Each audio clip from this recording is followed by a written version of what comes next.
ఆయన పాపం చిన్నప్పటి నుంచే చిన్న ఆశ్రమంలో పెరిగాడు. పెరుగుతున్న ఈయన కొంచెం భక్తిగా పెరిగాడు. భక్తిగా పెరిగి ఈయన ఈ ఒక గేమ్లో ఒక ఆటలో చాలా ప్రావీణ్యత సంపాదించాడు. చాలా గొప్పడైపోయాడు. గొప్పడైపోయిన తర్వాత ఈయనకి మంచి బంగ్లా ఉంది, మంచి కుటుంబం ఉంది, మంచి పేరు ఉంది, అన్నీ ఉన్నాయి. ఇప్పుడు చేసింది ఏంటంటే కొద్ది కొద్దిగా దేవుడి నుంచి దూరం అయిపోయి సర్కిల్ పెరిగింది, పొజిషన్ మారింది, పరిస్థితులు మారాయి, ఆయన రేంజ్ మారిపోయింది కదా. ఇప్పుడు ఈయన దేవుడి నుంచి కొద్ది కొద్దిగా తాగుడికి, వ్యసనాలకి అలవాటు పడిపోయి దేవుణ్ణి మర్చిపోయాడు. ఒక రోజున వీళ్ళు ఆ గేమ్ని ప్రాక్టీస్ చేసి ఇంటికి వెళ్దామని వెళ్తున్నారు. వెళ్తా ఉంటే ఈయన ఒక చోటన కూర్చున్నాడు. ఈ లోపల దేవుని మందిరంలో నుంచి మాటలు వినబడతా ఉన్నాయి. ఈయనకి తెలియదండి. అక్కడి నుంచి లేచి మందిరంలోకి వెళ్ళిపోయాడు, ప్రార్థనలో కూర్చున్నాడు. ఈయన గుర్తు వస్తూ ఉంది, నేను ఎటువంటి స్థితిలో ఉండేవాడిని, ఆశ్రమంలో పెరిగేవాడిని, ఏమీ లేదు నాకు. దేవుడు నన్ను జ్ఞాపకం చేసుకుని రోజు మంచి ఇల్లు ఇచ్చాడు, మంచి కుటుంబాన్ని ఇచ్చాడు, మంచి పేరునిచ్చాడు, మంచి స్థాయిని ఇచ్చాడు, కానీ నేను దేవుని మర్చిపోయాను అని దేవుణ్ణి వెంబడిస్తాను అని ఒక నిర్ణయం తీసుకున్నాడండి. నిర్ణయం తీసుకున్న తర్వాత, నిర్ణయం తీసుకోవడం సులువైన విషయమే, కానీ నిలబడడమే కష్టం. ఒక ఆయనంట ప్రతిరోజు రాత్రి ఒక మాట చెప్పేవాడంట. ఏమని? ఈరోజే లాస్ట్, రేపు పొద్దు నుంచి ఏం చేయను, నేను మరలా మందు ముట్టుకోను. ఈ చెప్పే మాట కూడా రోజు చెప్పిన చాలా అసలు ఏమంటామండి కాన్ఫిడెంట్గా చెప్పేవాడంట. చూసిన వాళ్ళు నిజంగా మానేస్తారు రేపు పొద్దు నుంచి అనుకుని నమ్మేలా చెప్పేవాడు. కొద్దిమంది చెప్తారు కదా, అబద్ధాన్ని కూడా ఎంత చక్కగా చెప్తారో నిజం అనుకుంటాం, మనం నమ్మేస్తాం. మనం ఎంత మంచిగా మాట్లాడతారో కొద్దిమంది అబద్ధాన్ని కూడా అసలు ఏమంటామండి అతికినట్టుగానే చెప్తారు. అది ఒక కళ అంతే, వాళ్ళకి అందరికీ రాదు. కొద్దిమంది అబద్ధం చెప్తే ఇంకా పూర్తవుతా ముందే దొరికేస్తారు. కొద్దిమంది చెప్పేసింది అసలు తెలియదు అబద్ధం అనే విషయం, అంత బాగా చెప్తారు వాళ్ళు. పాప మీ నిర్ణయం తీసుకున్నాడు ఆ రోజున, ఏమైనా నేను మరలా వెళ్ళను. దేవుని సేవలోకి వచ్చాడండి. దేవుని పని చేస్తున్నాడు. పేరుంది, నేమ్ ఉంది, ఫేమ్ ఉంది, మంచి స్థాయిలో ఉన్నవాడు, మంచి ఇంట్లో బ్రతికినాడు. ఎప్పుడైతే దేవుని సేవలోకి వచ్చేసాడో కష్టాలు ఒక్కొక్కటి ఇవన్నీ చాలా ఇబ్బందులు పెట్టాయి. పిల్లలకి తినడానికి తిండి పెట్టడానికి కూడా ఆహారం లేదు. మంచి స్థాయిలో బతికున్నాడు, మంచి పొజిషన్లో ఉన్నాడు, పిల్లలకి తిండి పెడతాకి అవకాశం లేకుండా పోయింది. ఈ పరిస్థితుల్లో ఏం చేయాలి దేవా, నా పరిస్థితి ఏంటి? నేను ప్రార్థన చేసుకుంటూ ఉంటే ఒక మందిరానికి సేవకుడుగా ఉండమని ఈయనకి ఆహ్వానం వస్తే ఆ ఆహ్వానం అందుకు నా మందిరానికి వెళ్ళిపోయాడు. మందిరానికి వెళ్ళిపోయి ఈ మందిరంలో ఉన్న వాళ్ళు ఆరాధన చేస్తూ ఉంటే వెనకాల కూర్చున్నాడు. ఈ లోపల సమయం వచ్చింది, అయ్యా పాస్టర్ గారు వాక్యం చెప్తాక మన మధ్యలోకి ఈ రోజున కొత్త పాస్టర్ గారు వస్తున్నారు అనగానే ఆయన వస్తూ ఉన్నాడు. ఆయన వచ్చి కరెక్ట్గా ఇక్కడ ఈ వాక్యం చెప్పే బల్ల దగ్గర, పుల్పిట్ దగ్గర నించుని వాక్యం చెప్తా సిద్ధపడతా ఉంటే ఈ లోపల ఒక ఆయన పరిగెత్తుకుంటూ వచ్చాడు. వచ్చి ఒక ఆఫర్ లెటర్ దాని మీద పెట్టాడు. ఏవండి, మీరు మా కంపెనీ తరపున మీరు ఈ గేమ్ గనక ఆడితే మీకు మేము సంవత్సరానికి ఇన్ని $1,000 ఇస్తామని, మీకు ఇష్టమైతే దీని మీద సంతకం పెట్టండి అన్నారు. సంతకం పెట్టండి అన్నాడు. పిల్లలకి తింటాక తిండి లేదు, మంచిగా బతికున్నాడు. ఇప్పుడు చెప్పండి, ఎవరైనా అయితే ఏం చేస్తారో? అది కూడా ఎక్కడ వాక్యం చెప్తూ నించున్నాడు మనోడు. అప్పుడు వచ్చింది పిల్లలకి తిండి లేని పరిస్థితులు. అన్నాడు, లేదు నేను ఒకసారి నిర్ణయం తీసుకున్నాను, మరలా నేను వెనక్కి తిరిగి చూడను. తినడానికి తిండి లేక దేవుని పనులు అలాగే ముందుకు సాగుతూ ఉన్న వీళ్ళ జీవితాలను దేవుడు జ్ఞాపకం చేసుకుని ఒక రోజున ఈ బిల్లి సండి అనే ఒక ఆయన ప్రసంగం చేస్తే దరిదాపుల్లో ఉన్నటువంటి 2500 బార్లు మూసేశారు. హల్లెలూయా, హల్లెలూయా. ఏమండి, ఎన్ని దరిదాపుల్లో 2500 బార్లు మూసేశారు ఏ ఒక్క ఆయన ప్రసంగం చేస్తే. ఎక్కడి నుంచి మొదలైంది అది? ఆయన నిర్ణయం తీసుకున్నాడు, నేను తిరగనన్నాడు అంతే. మనము ఏదైనా నిర్ణయం తీసుకుని వెనక్కి తిరగకుండా మనం నడవగలిగితే దేవుని వాక్యం సెలవిస్తూ ఉంది, మనము ఆయన కోసం నిలబడినప్పుడు ఆయన మన కోసం నిలబడే దేవుడు. హల్లెలూయా, హల్లెలూయా. కాబట్టి మొర్దెకై విషయంలో మొర్దెకై అంటున్నాడు, మీరు ఏమైనా చేయండి. ఎస్తేరుకు కూడా కబురు పంపాడు. ఎస్తేరు గొప్ప ఆమె ప్రార్థన చేసింది, కానీ ఎస్తేరు ఒక విషయం గుర్తు చేస్తున్నాడు, నువ్వు సహాయం చేసినా చేయకపోయినా, నువ్వు మాకు అండగా ఉన్నా లేకపోయినా, నువ్వు మేము చెప్పింది చేసినా చేయకపోయినా, నేను మాత్రం ఒక విషయం చెప్తాను, సహాయం యూదులకి వేరే ఏదో ఒక దిక్కు నుంచి రావచ్చు. నువ్వు మాకు సహాయం చేసినా చేయకపోయినా మా దేవుడు మాత్రం మాకు సహాయం చేయకుండా మానేవాడు కాదు. హల్లెలూయా. ఎందుకు ఎస్తేరు అంత గొప్ప ప్రార్థనాపరురాలుగా, ఎందుకు ఎస్తేరు అంత గొప్ప ఆమెగా మారిందంటే దేవుని వాక్యం సెలవిస్తూ ఉంది, ఎస్తేరును భక్తిలోకి నడిపించిన మొర్దెకై అటువంటి స్థితిలోనే జీవించాడు. ఎక్కడ తలవంచలేదు, ఎక్కడా కూడా వెనుతిరిగి చూచిన వాడు కూడా కాదు. యావండి, అందుకనే మొర్దెకై జీవితంలో జరిగింది ఏంటంటే, రేపో ఎల్లుండో చంపేద్దాం అనుకుని పెద్ద ఉరికంబాలు సిద్ధం చేశాడు ఈ హామన్ అనే ఆయన. పెద్ద ఉరికంబాలు సిద్ధం చేయించాడు. ఎంత అంటే ఆయన ఆలోచన ఏంటంటే, ఇవన్నీ ఉరి తీస్తే చుట్టుపక్కల అందరికీ కనబడాలి. రేపన్న రోజున ఈ హామానికి ఎవరైనా ఎదురు చెప్పాలంటే భయపడాలి అనే ఆలోచనతోటి పెద్ద ఉరికంబాలు దరిదాపుల్లో ఎన్ని అంతస్తులో రాశాడు. అన్ని అంతస్తులు ఎత్తులో ఉరికంబాలు సిద్ధం చేసి చంపేద్దాం రేపు ఎల్లుండో అని ఉంటుంటే ఆయన అంటున్నాడు, నువ్వు మాకు సహాయం చేయకపోయినా మాకు దేవుడు సహాయం చేస్తాడు అని అన్న మొర్దెకై జీవితాన్ని దేవుడు మార్చాడు. చూడండి, 6వ అధ్యాయము 3 నుండి 7 వచనాలు చదవండి. రాజు ఆ సంగతి విని ఇందు నిమిత్తము బహుమతి ఏదైనను చేయబడి రాజు సేవకులు అతనికేమీ చేయబడలేదని ప్రత్యుత్తరమిచ్చిరి. అప్పుడు ఆవరణములో ఎవరో ఉన్నారని రాజు చెప్పెను. అప్పటికి హామాను తాను చేయించిన ఉరుకొయ్య మీద మొర్దెకైని ఉరితీయింప సెలవిమ్మని రాజుతో మనవి చేసింది. చాలండి, సరే ఇక్కడ ఆగుదాం. ఇప్పటికి ఉరికంబాలు సిద్ధం చేయించేసి ఈ మొర్దెకైని చంపించేద్దామని హామాను వచ్చి రాజుగారి ఆవరణంలో ఉన్నాడు. ఆ రాత్రి అంట పాపం రాజుగారికి నిద్ర పట్టలేదు. నిద్ర పట్టకపోవడం కాదు, దేవుడు నిద్ర పట్టనివ్వలేదు రాజుగారికి. నిద్ర పట్టకపోతే ఈయన ఈ రాజులక ఈ జరిగింది ఏముందో ఈ గ్రంథాలన్నీ తీసి ఒక్కొక్కటి చదువుతూ ఉంటే ఈయన కంట్లో పడిందంట. ఒక రోజున ఈ రాజుగారి మీదకి కొద్దిమంది చంపేద్దామని ఆలోచించి రాజుగారి మీదకి వస్తూ ఉంటే ఈ మొర్దెకైని ఆయన, అయ్యా మేము పలానా చంపే వస్తున్నారు అని వాళ్ళకి సమాచారం ఇచ్చి రాజుగారి ప్రాణాలను కాపాడినందుకు ఈ సమాచారాన్ని రాజు దగ్గరికి తీసుకెళ్ళిన హామానుకు ప్రతిఫలం దక్కింది. కానీ సమాచారాన్ని ఎవరైతే ఇచ్చారో ఈ మొర్దెకైకి ఏ ప్రతిఫలము దక్కలేదు. ఇప్పుడు చూడండి, ఈ మొర్దెకై చేసినటువంటి పనిని బట్టి, ఇచ్చిన సమాచారాన్ని బట్టి అంత గొప్ప స్థాయికి వెళ్ళినటువంటి హామాను ఈ రోజున ఈ మొర్దెకైకి హాని చేయడానికి ప్రయత్నం చేశాడు. ఈరోజు మన చేత మేలులు పొంది, మన చేత సహాయాన్ని అందుకుని, మనం సహాయం చేస్తే ఒక స్థాయిలోనికి వెళ్ళి ఈ రోజున మన ఇబ్బందుల పాలు, కష్టాల పాలు, నష్టాల పాలు, బాధల పాలు చేయడం చాలామంది చూస్తూ ఉండొచ్చు.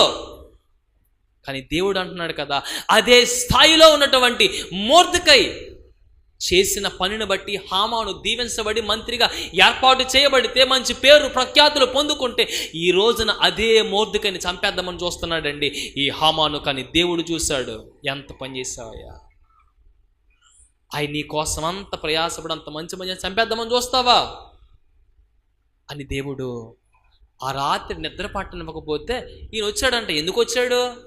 ఏమండి, ఈ హామాన్ని, ఈ మొర్దెకైని రేపు చంపేద్దాం అనుకుంటున్నాను, మీరేమంటారు అని అడగడానికి వచ్చాడు. అడగడానికి వస్తే ఇప్పుడు రాజుగారు ఏమన్నాడు, ఇలా రమ్మను, ఎవరిని? హామాన్ని రమ్మను. వచ్చాడండి. ఏం లేదయ్యా, నేను ఒక ఆయన్ని గొప్ప చేద్దాం అనుకుంటున్నాను, ఏం చేస్తే బాగుంటుంది అనుకుంటే ఈ హామానికి ఆలోచన వచ్చిందంట, రాజుగారు నన్ను కాకుండా ఎవరిని కనపరుస్తాడు? నన్నే కదా. కాబట్టి రాజుగారు అలా కాదండి, ఒక పని చేయండి, మీ గుర్రం మీద ఎక్కించండి, మీ దగ్గర ఉన్న మంచి వస్త్రాలు తొడిగించండి, ఆ గుర్రానికి వెనకాల ముందర జనాలు కేకలు వేసేలాగా జయోత్సాహంతో ఊరంతా తిప్పించని సరిపోద్ది అన్నాడు. ఊరంతా తిప్పించని సరిపోద్ది అంటే ఇప్పుడు ఈ హామాను తన కోసమే అనుకుని ఇవన్నీ చెప్పాడు. అప్పుడు అన్నాడు రాజుగారు, సరే నువ్వు చెప్పింది చాలా బాగుంది, ఇవన్నీ మొర్దెకైకి చేసే. ఏంటా అని ఎప్పుడు చంపేద్దామా అని అడుగుదామని నేనొస్తే వాడిని ఏమంటున్నావు? ఇప్పుడు నువ్వు నన్నే ఊరేగించమంటున్నావు. ఎంత పని అయిపోయింది. నేను చేయను అన్నాడు అనుకోండి, ఉరికంబాలు సిద్ధంగానే ఉన్నాయి. ఎవరిని ఎక్కిస్తాడు రాజుగారు? హామాన్ని ఎక్కిచ్చేస్తాడు. కాబట్టి ఏమీ చెప్పలేక మనోడు మౌనంగా ఉండిపోయాడు. చేయించేస్తాడు, ఎక్కించి తీసుకుని వెళ్తున్నాడు. ఏ వ్యక్తి అయితే చంపేయాలని చూస్తాడో, ఏ వ్యక్తి అయితే ఎవరిని కొన్నిసార్లు దేవుడు ఆ సమయం వచ్చేంత వరకు మౌనంగానే ఉంటాడు మన విషయంలో. అనుకుంటాం, ఏంటి దేవుడు ఏం చెయ్యట్లేదు, ఒక రోజు గడిచింది, 2 రోజులు గడిచింది, సంవత్సరం గడుస్తుంది, ఏం అవ్వలేదేంటి? కొన్నిసార్లు దేవుడు ఆ సమయం వచ్చేంత వరకు ఎదురు చూస్తానే ఉంటాడు. కానీ ఆ సమయం వచ్చేంత తన కార్యాన్ని చేయడం మొదలుపెట్టినప్పుడు ఇది అందరినీ ఆశ్చర్యపరుస్తుంది. కాబట్టి ఇప్పుడు హామాను అదే స్థాయిలో పరిగెత్తుకుంటూ వచ్చాడు. కానీ అన్నాడైన రాజుగారు, ఇదేదో మొర్దెకైకి చేసేసి, ఎక్కడైతే ఆ వ్యక్తి పడిపోయాడో అక్కడే దేవుడు నిలబెట్టాడు. హల్లెలూయా. ఎక్కడైతే పడిపోయాడో అక్కడే దేవుడు, ఏ వ్యక్తి అయితే చంపేద్దాం అనుకున్నాడో, ఏ వ్యక్తి అయితే లేకుండా చేసేద్దాం అనుకున్నాడో ఆ వ్యక్తిని బట్టి, ఆ వ్యక్తి ద్వారానే దేవుడు ఆ వ్యక్తిని కనపరుస్తాడు. అందుకని అంటున్నాడు, మనం ఎక్కడైతే పడిపోయామో దేవుడు మనల్ని అక్కడే లేపి నిలబెడతాడు. ఒకసారి ఈ అస్సాం ప్రాంతంలో దరిదాపుల్లో ఈ మొత్తం కొండల దగ్గర బ్రతుకుతుంటారు కదా తెగవాళ్ళు. అయితే ఈ తెగలో కొద్దిమంది ఉంటా ఉంటే ఈ తెగవాళ్ళు తమ ఊరిలోకి ఎవరిని రానివ్వరు, లోపలికి ఎవరిని రానివ్వరు. ఎవరిని లోపలికి రానివ్వకపోతే ఎవరు వచ్చినా కానీ ఆ ఊరు బయటే ఉండాలి. ఒక మిషనరీ భార్య భర్త ఇద్దరు ఆ ఊరిలోకి వెళ్దామంటే వాళ్ళకి అవకాశం లేదు కదా.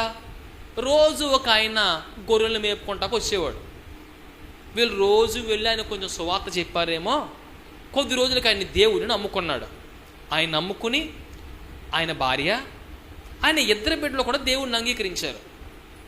ఈ వార్త కాస్త ఆ తెగ నాయకుడికి తెలిసింది. ఏమండి, వీళ్ళెవరో దేవుణ్ణి నమ్ముకున్నాడంటే నాక్సింగ్, మన దేవుణ్ణి కాదని వేరే దేవుణ్ణి నమ్ముకున్నాడు అని ఊర్లో అందరి ముందు నిలబెట్టి మీటింగ్ పెట్టారు. నాక్సింగ్, నువ్వెవరో కొత్త దేవుణ్ణి నమ్ముకున్నావంట, మన దేవుణ్ణి దేవుడు కాదంటున్నావంట, విడిచిపెట్టేశావంట. ఇప్పుడు చెప్పు, మన దేవుడు కావాలా వద్దా?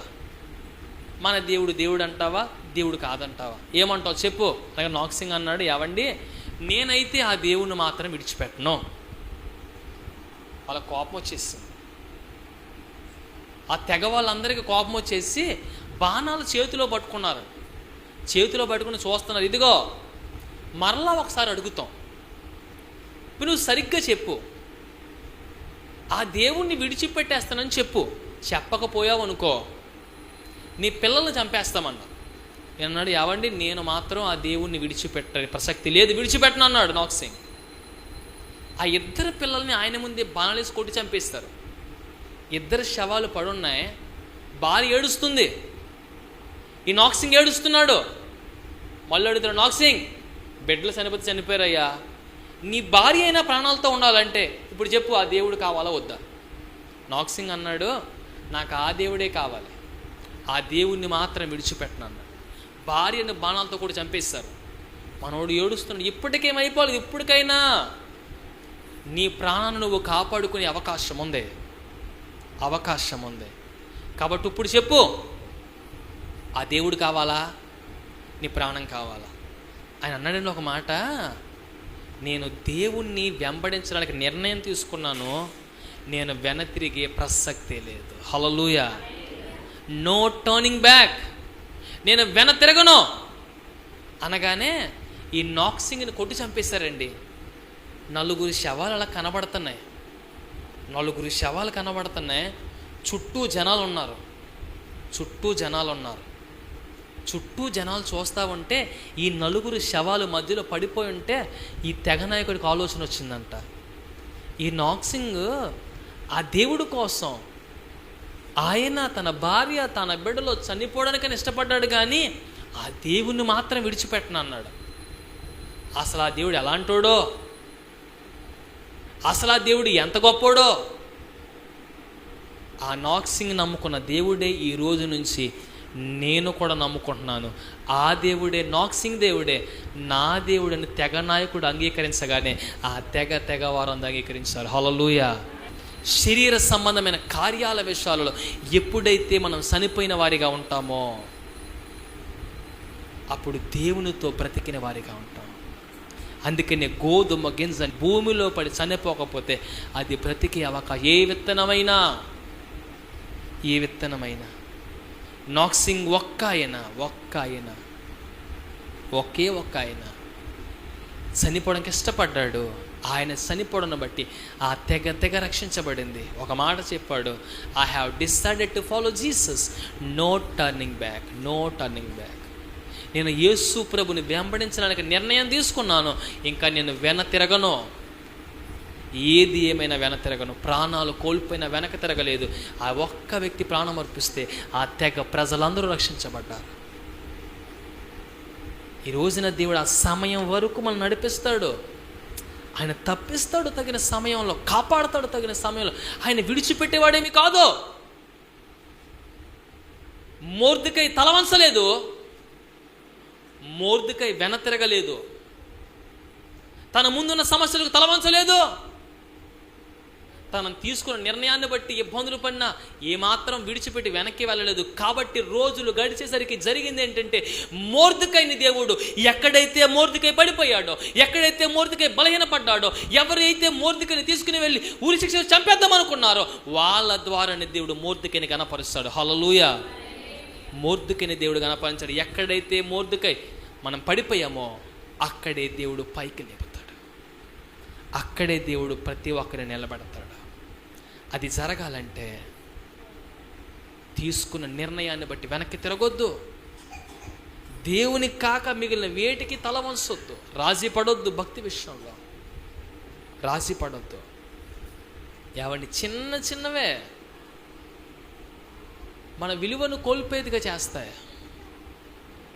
ఏమండి, ఒకసారి మేము ఒక ఇంటికి అనుకుంటే భోజనానికి వెళ్తే పాపం చూడడానికి కూర అండి, చేపల కూర ఉండరు వాళ్ళు, చాలా బాగుంది, ఎంత బాగుందో.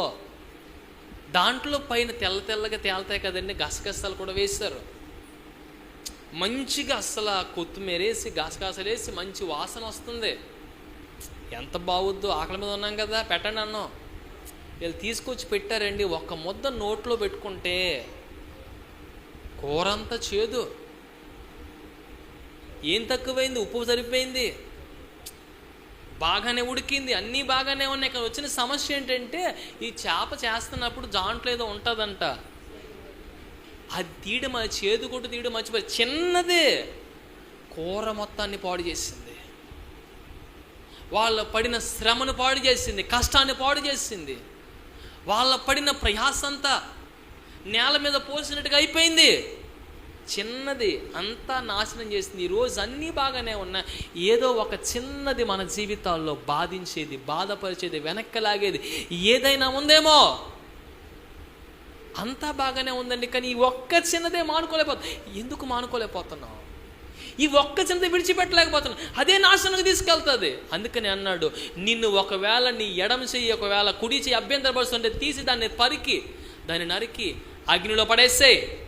నీ కన్ను ఒకవేళ అభ్యంతరపరుస్తుంటే కన్ను తీసి పక్కన పడవేసేయి. కాళ్ళు చేతులు లేకుండా దేవుని రాజ్యంలోనికి వెళ్ళడం మంచిది. అన్నీ కలిగి నరకంలోకి వెళ్ళడం కన్నా, అగ్నిగుణంలో పడవేయడం కన్నా కాళ్ళు చేతులు లేకుండా దేవుని రాజ్యంలోకి వెళ్ళడం మంచిది అన్నాడు యేసు ప్రభు. హల్లెలూయా. కాబట్టి ఈ రోజున మనం పడిపోయిన చోటని దేవుడు లేపాలంటే ఆ నిర్ణయాన్ని కలిగి ఆ చిన్నది ఎందుకు విడిచిపెట్టలేకపోతున్నాం? అన్నీ బాగానే ఉన్నాయి, అన్నీ బాగానే చేస్తాం, కానీ దేవుని మందిరం విషయంలో ఎందుకు నిర్లక్ష్యం? దేవుని విషయంలో ఎందుకు నిర్లక్ష్యం? దేవుని విషయంలో ఎందుకు అలాగ వెనక్కి నడుస్తున్నాం? యావండి, పదండి 9వ అధ్యాయము 4వ వచనాన్ని చూద్దాం ఒకసారి. ఎస్తేరు గ్రంథము 9వ అధ్యాయము 4వ వచనాన్ని చూద్దాం. మొర్దెకై రాజు యొక్క నగరులో గొప్పవాడాయను, అంతకంతకు గొప్పవాడగుట చేత ఆయన కీర్తి సంస్థానములన్నిటికీ వ్యాపించెను. యూదులు తమ శత్రువులందరూ హతము చేసి వారిని నాశనము చేసి విరోచార్యులు. ఒకసారి ఇక్కడ ఆగు. మొర్దెకై ఎప్పుడైతే తలవంచలేదో, ఎప్పుడైతే వెన్న తిరగలేదో, దేవుడు పడిపోయిన చోట నిలబెట్టాడు. అక్కడతో అయిపోయిందంటే కాదు. దేవుడు ఎప్పుడు చేసేది ఏంటంటే, ఒక వ్యక్తి దేవుని కోసం నిలబడినప్పుడు దేవుడు ఒకేసారి పైకి హెచ్చించాడు. మొర్దెకైని దేవుడు ఎలా హెచ్చించాడు అంటే 9వ అధ్యాయం 4వ వచనం నుంచి 10వ అధ్యాయం 4వ వచనం వరకు మనం జాగ్రత్తగా చూస్తే కనపడేది ఏంటంటే, దేవుడు మొర్దెకైని అంచెలంచెలుగా హెచ్చించాడు. హల్లెలూయా. ఏమంటే ఎలాగండి? అంచెలంచెలుగా హెచ్చించాడు. అందుకని చాలామంది గొప్ప గొప్పలు చెప్పే మాట ఏంటంటే, failure is the success to key అంటారు. మనం విఫలం అవ్వడమే విజయానికి మన దగ్గర ఉన్నటువంటి ఏంటండి, అది తాళం లాంటిది. మనం ఎన్నిసార్లు నిరాశపడుతున్నామో, నిస్పృహ పడుతున్నామో, వెనకబడిపోతున్నామో, ప్రతిసారి మనం ఇంకా బలమైన వారిగా మార్చబడాలి. దేవుడు మారుస్తాడు. కాబట్టి అంటున్నాడు ఇక్కడ, మొర్దెకైని ఒకేసారి తీసుకుని వెళ్ళి సింహాసనం మీద దేవుడు కూర్చుండబెట్టలేదు, అంచెలంచెలుగా హెచ్చించాడు. దేవుడండి మొదట్లో ఇశ్రాయేలులకు రాజు కావాలనుకున్నప్పుడు మొదట్లో ఒక ఆయన రాజు చేశాడు. ఈయన పేరు సౌలు. తర్వాత ఇంకొక ఆయన రాజు చేశాడు, ఆయన పేరు దావీదు. ఇద్దరి మధ్యలో ఉన్న తేడా ఏంటంటే, ఈ సౌలుని తీసుకెళ్ళి ఒకేసారి సింహాసనం మీద కూర్చోబెట్టాడు.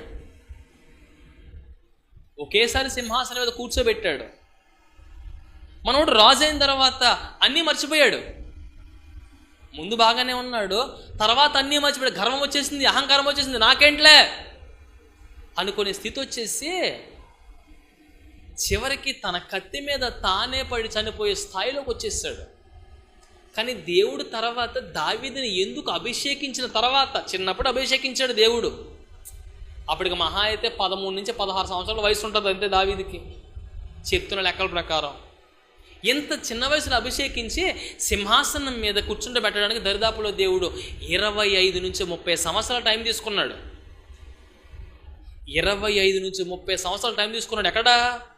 సింహాసనం మీద కూర్చుండబెడతాయి. కాబట్టే ఆ ముందున్నటువంటి సౌలు లా కాక దావీదుని దేవుడు ప్రత్యేకంగా సిద్ధపాటు చేశాడు. ఒకేసారి అభిషేకించి సింహాసనం మీద కూర్చుండబెట్టలేదు. అభిషేకించిన తర్వాత 25 సంవత్సరాలు అడవుల గుండగా, ఎడారుల గుండగా, పొలముల గుండగా, సమస్యల గుండగా, ప్రాణ పరిస్థితి గుండగా నడిపించి దేవుడు తప్పించి కాపాడాడేమో.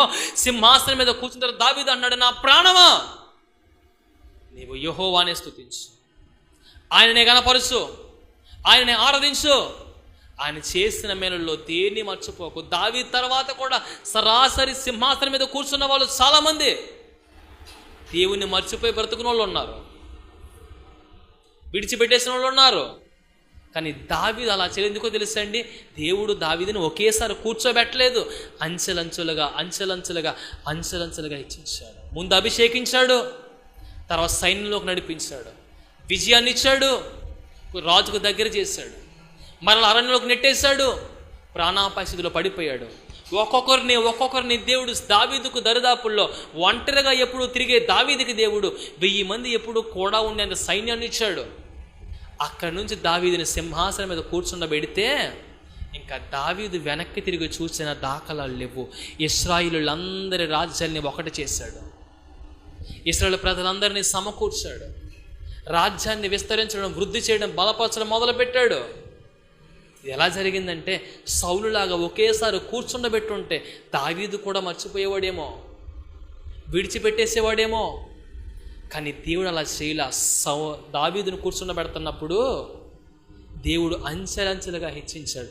ఇప్పుడు మొర్దెకై విషయంలో జరుగుతుంది అదే. మొర్దెకైని దేవుడు ఏ ప్రధానమంత్రి అయితే,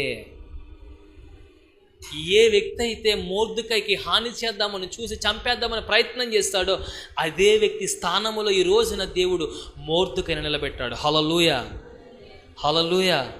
హాని చేసేవారిని, కీడు చేసేవారిని దేవుడు వెనక్కి కొట్టేసి ఈ మొర్దెకైని అదే స్థానం నిలబెట్టాడు. కారణం ఏంటో తెలుసా? మొర్దెకై శ్రమల పాలయ్యాడు, బాధల పాలయ్యాడు, కష్టాలు భరించాడు, కానీ ఎక్కడా కూడా శ్రమలకు తలవంచలేదు, ఎక్కడా రాజీ పడలేదు. తను తీసుకున్న నిర్ణయాన్ని బట్టి చింతించి వెనక్కి అడుగేసిన వాడు కాదు, నిలబడ్డాడంతే. ఈరోజు మనం ఉన్న పరిస్థితుల్లో ఎస్తేరు అంత గొప్ప ఆమె కావడానికి ఆ పునాది వేసింది ఎవరంటే మొర్దెకై. కాబట్టి ఈరోజు మీ కుటుంబాల్లో, మీ బిడ్డల్లో, మీ పరిస్థితుల్లో పునాది వేయవలసింది మీరే. మీరు వేసే పునాదిని బట్టి వాళ్ళు నడుచుకుంటారు. కాబట్టి ఎటువంటి పునాది వేస్తున్నారు వాళ్ళకి, ఏ విధంగా నడిపిస్తున్నారు వాళ్ళని, ఏ మాటలు చెప్తున్నారు వాళ్ళని, వాళ్ళకి ఎటువంటి మాటలు చెప్తున్నారు ఒకసారి ఆలోచన చెయ్యండి. మీరు చెప్పే మాటలను బట్టి, నడిపించే నడకను బట్టి, మీరు చూపిస్తున్న మార్గాన్ని బట్టి వారి ప్రవర్తన, వారి జీవితాలు ఉంటాయి. కాబట్టి వాళ్ళ విషయంలో జాగ్రత్తగా నేను అడుగుతాం. అంత గొప్పవాడు మొర్దెకై కావడానికి, ఎస్తేరు కావడానికి మొర్దెకై అలా నడిపించాడు. కాబట్టి పరిస్థితులు మారాయి. మనం కూడా దేవుని విషయంలో భక్తి కలిగిన వారిగా, యథార్థమైన హృదయాలతో జాగ్రత్తగా నడుద్దాము. దేవునికి మహిమ కలుగునుగాక. ప్రార్థన చేసుకుందామండి. పరిశుద్ధుడైన మా తండ్రి, సర్వాధికారి మా దేవ, ఎస్తేరు గొప్ప ఆమె నాయన, కానీ ఎస్తేరుని అంత గొప్పగా దీవించడానికి కారణమైనటువంటి మొర్దెకై కనబడుతున్నాడు నాయన. ప్రభువా, అటువంటి మొర్దెకై వలె ప్రతి ఒక్కరు తమ తమ కుటుంబాలను, తమ జీవితములను కట్టుకున్నట్లుగా ఎక్కడా కూడా తల వంచకుండగా, వెనుక తిరగకుండగా, నీ విషయంలో భక్తికి యథార్థంగా ముందుకు నడిచే దాన్ని ప్రతి ఒక్కరికి దయచేయండి నాయన. అలాగ నిలబడినప్పుడు మేము పడిపోయిన చోటే పైకి లేవనెత్తే దేవుడువు నాయన. అంచెలంచెలుగా హెచ్చించి ఎవరు ఊహించని విధముగా దీవించే దేవుడువు కనుక నాయన, అలాగ నడిచే ధన్యత మాకు దయచేయమని, మీ కృపలో భద్రపరిచి నడిపించమని యేసయ్య నామములో ప్రార్థన చేస్తున్నాను మా పరమ తండ్రి. దేవుని నామములో సహకరించిన మీ అందరికీ వందనాలండి.